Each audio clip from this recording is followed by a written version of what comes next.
आज पंचम दिन में ड्राइवर मान अनशन शेष होती। आज रात 11टा समय सरकार ड्राइवर मान दाबी को मानने को प्रतिश्रुति देते बोली ड्राइवर भाई मैंने प्रकाश करने बहुत खुशी होगा सहित मोहन सरकार को धन्यवाद जनाई। नमस्कार, जय जगन्नाथ। मो परिचय नवरंगपुर जिला अमरकोट ब्लॉक सभापति कार्य कर प्रदीप विश्वास।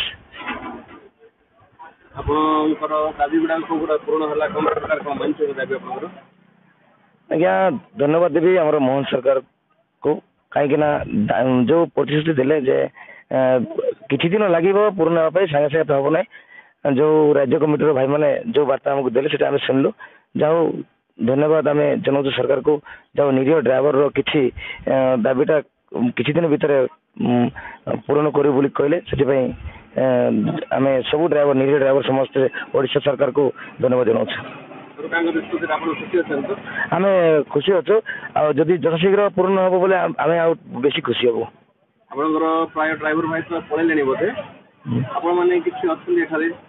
आमर देखो काली 10टार जो राज्य कमिटी भाई मैंने अवगत कराइले समस्त भाई घर पलू किंतु आज आमर जो कमिटी में बसलु आमर किसी खर्च होता है पैसा जो ड्राइवर भाई मैंने आसते रायपुर बाहर जो भाई मैंने से जो आम खायापी देलु किंतु कमिटी किसी खर्च हिसाब अच्छी से आम भाई मैंने आम पर्सनाल आम यूनियन हिसाब से बसलु कि आंदोलन हिसाब से बसलु ना ये आमर बैठक आम टी आलोचना हिसाब करने बसलु।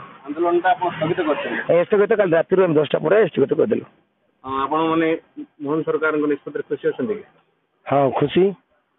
परवर्ती कौन आंदोलन समाप्त हो? हाँ समाप्त होती।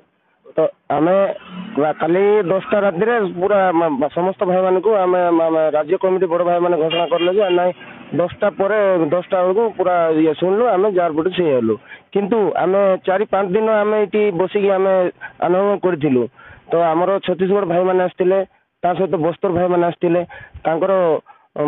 जहाँ अर्थराशि जहाँ खर्च होती आम कमिटी भाई मैंने मिसिकी आलोचना चलाई। नवरंगपुर जिला अमरकोटरू गुप्तेश्वर पंडा का रिपोर्ट, प्राइम टीवी ओडिशा।